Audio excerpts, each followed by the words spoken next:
Buenos días, amigos repúblicos, nuevamente acá con ustedes el día de hoy. El tema que nos ocupa hoy es una vez más el dilema que tiene la oposición venezolana en cuanto a cómo confrontar, cómo combatir la dictadura, el régimen tiránico de Nicolás Maduro y del Estado chavista. Esta es una confrontación que solamente tiene dos opciones. O se hace dentro de la pseudo legalidad del Estado chavista y de la Constitución del año 1999, o se hace en contra de esa pseudo legalidad chavista y en contra de esa Constitución del año 99. Desde el año 1999 la oposición ha escogido dar la pelea, y cuando me refiero a la oposición es a esa alianza, a esa franquicia de partidos políticos que estuvieron en la Coordinadora Democrática y después mutaron en la MUD y ahora vuelven a mutar al Frente Amplio. Ellos escogieron desde el año 99 la vía de confrontar dentro de la legalidad del Estado chavista, o dentro de eso que llamamos la pseudo legalidad, porque es un Estado cuyo origen fue espurio, que no fue legal de acuerdo al marco jurídico de la Constitución del año 1961, que era la vigente para la época. Dentro de la legalidad de ese Estado chavista, esta oposición ha escogido la única vía que podía escoger, que era la vía electoral. Pero la vía electoral se convirtió en una manera de cohabitar y de convivir con el régimen, donde el régimen chavista, el Estado chavista, permite ciertas libertades, ciertas cosas que pueden ocurrir dentro de ese marco, pero lo importante, lo sustancial, que es alterar los factores, las relaciones de poder dentro del Estado chavista, esto es imposible, porque se trata de una legalidad que está diseñada para preservar a perpetuidad el Estado y el régimen tiránico de quien represente al chavismo en ese momento. De manera que al principio era mucho más difícil explicarlo, pero ahora se entiende con claridad que las elecciones lo único que han servido es para perpetuar al régimen en el poder. En nada, absolutamente en nada, han cambiado las elecciones para mejorar la aspiración de los venezolanos de cambiar a su régimen político. Y la última demostración del fracaso de la vía democrática y de la vía electoral ha sido precisamente la elección de la Asamblea Nacional del año 2015. Sin duda, el triunfo, el avance, el reconocimiento en ese momento por parte del Estado chavista a esta victoria electoral de la oposición venezolana, de la oposición partidista, significó un momento de esperanza. Pero esa esperanza tenía que diluirse en la realidad, en lo inmediato, porque el tiempo, los meses, los años siguientes demostrarían que esta es una asamblea que es prácticamente un elemento simbólico para legitimar el régimen político, como en efecto ha ocurrido. Es lo que hemos venido denunciando, muy a pesar de las demostraciones altisonantes y retóricas de Ramos Alupa al comienzo, tumbando los avisos de Chávez, de muchos dirigentes de esa falsa oposición que retóricamente se manifiestan dispuestos a confrontar con el régimen, pero que por la vía de los hechos lo que hacen es tratar realmente con una delicadeza, justamente porque es parte de la regla del juego. Ellos están obligados a jugar dentro del marco de esa pseudo legalidad del Estado chavista, porque esa oposición escogió pelear o convivir o actuar políticamente dentro del régimen de esa Constitución del año 99. Por eso es que en este momento a mí me sorprende que haya personas sorprendidas, por ejemplo, con el allanamiento de la inmunidad parlamentaria de los diputados Julio Borges y Juan Requesens. Todo el mundo sabe que yo particularmente tengo diferencias estrictamente políticas, pero radicalmente políticas a la manera como Requesens y Julio Borges han asumido eso que ellos consideran una política de oposición. Pero al mismo tiempo rechazo que ellos sean víctimas de una persecución política simplemente porque ellos escogieron la vía electoral y que el régimen en este momento está tratando justamente de terminar de doblegar a esta oposición que ha sido domesticada. A esta oposición falsa de la MUD que lo único que ha hecho es tratar de ganarse la buena voluntad del gobierno, tratar de complacerlos, tratar de darles todo, absolutamente todo lo que pide el gobierno. Esta oposición se lo ha dado,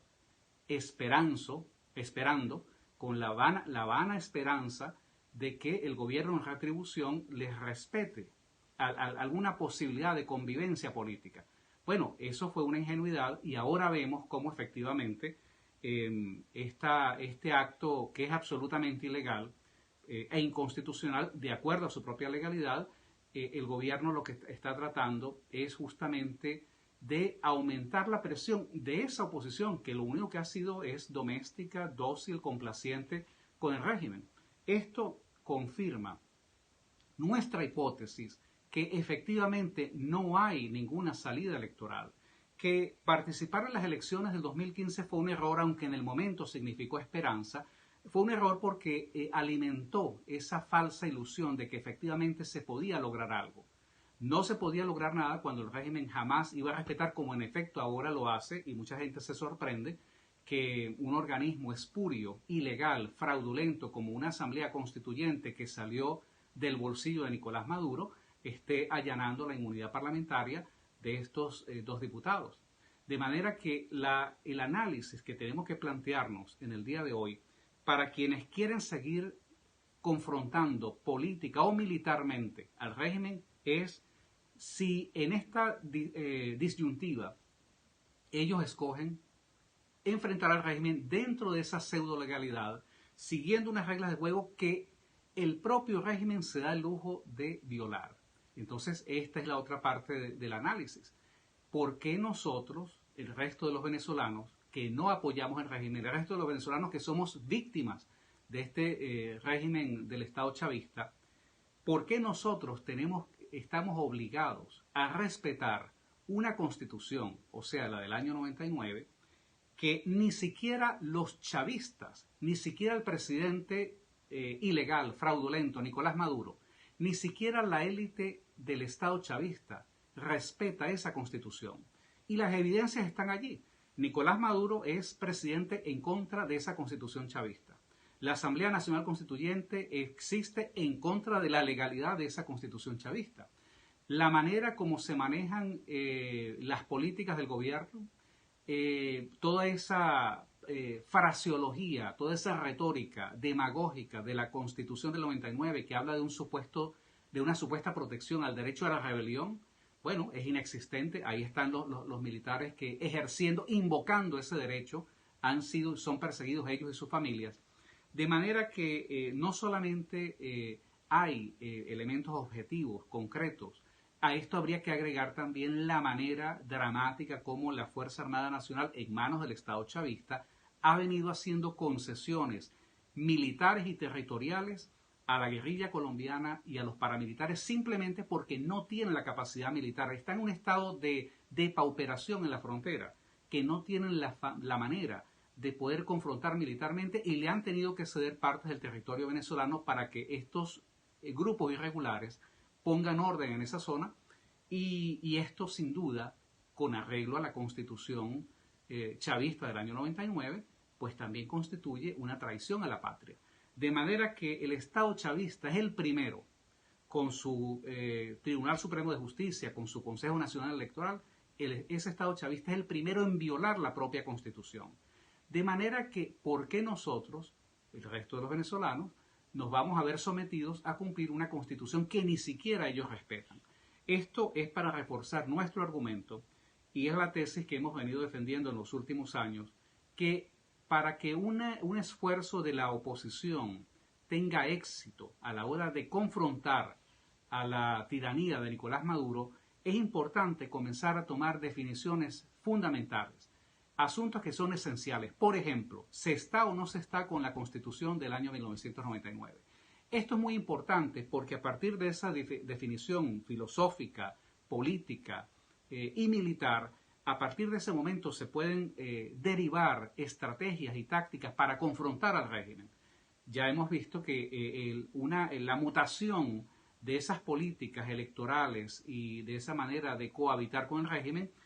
avanzan, por ejemplo, hacia otras formas más perversas, como son las formas de negociar abiertamente porque frente a una situación de evidente desequilibrio que hay, bueno, algunos factores de la oposición, como Enrique Capriles, dicen, bueno, acá la única salida es entregar la lucha y vamos a negociar con el gobierno. Este no puede ser, digamos, el discurso que anime a la sociedad venezolana, que es el 90% en contra del chavismo, a levantarse justamente para deponer y para derrocar a la tiranía. De igual manera, nosotros hemos visto cómo en las últimas horas se han dado algunas reuniones en la ciudad de Bogotá. Estos políticos están tratando de ir a tomarse la selfie con Iván Duque y están discutiendo, todavía siguen en el mismo círculo vicioso, tratando de una realidad cuya forma es totalmente irregular, una realidad que no se puede, desde el punto de vista de la geometría, no es ni cuadrada ni es redonda, es totalmente irregular. Entonces estos políticos de la falsa oposición en Bogotá están tratando de utilizar un cuadrado o un círculo para tratar de imponerlo en la realidad. Y entonces, cuando eso no calza, porque sus tesis han sido derrotadas por la realidad de manera sistemática, entonces dicen, no, la realidad se equivoca. O sea, ellos nunca están equivocados. Por eso es que ellos nunca renuncian a la tesis conciliadora, negociadora y electoral.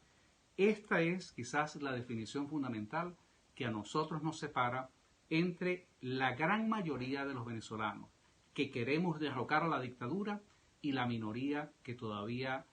sigue apostando a una salida negociada cuyas consecuencias se ven hoy con el allanamiento de la inmunidad parlamentaria de Julio Borges y de Juan Requesén y seguramente con otras acciones que anuncian la peor persecución que se haya visto a los sectores civiles y militares simplemente porque el régimen no necesitaba una excusa para hacerlo, lo hace porque quiere, porque puede hacerlo y porque es otra forma en la cual la realidad nos enseña que no hay una salida electoral, que la única salida posible es por la vía de la fuerza y si no hay la fuerza militar interna, entonces la nueva oposición tendrá que invocar la necesidad de salvar la República de Venezuela llamando a la ayuda militar internacional.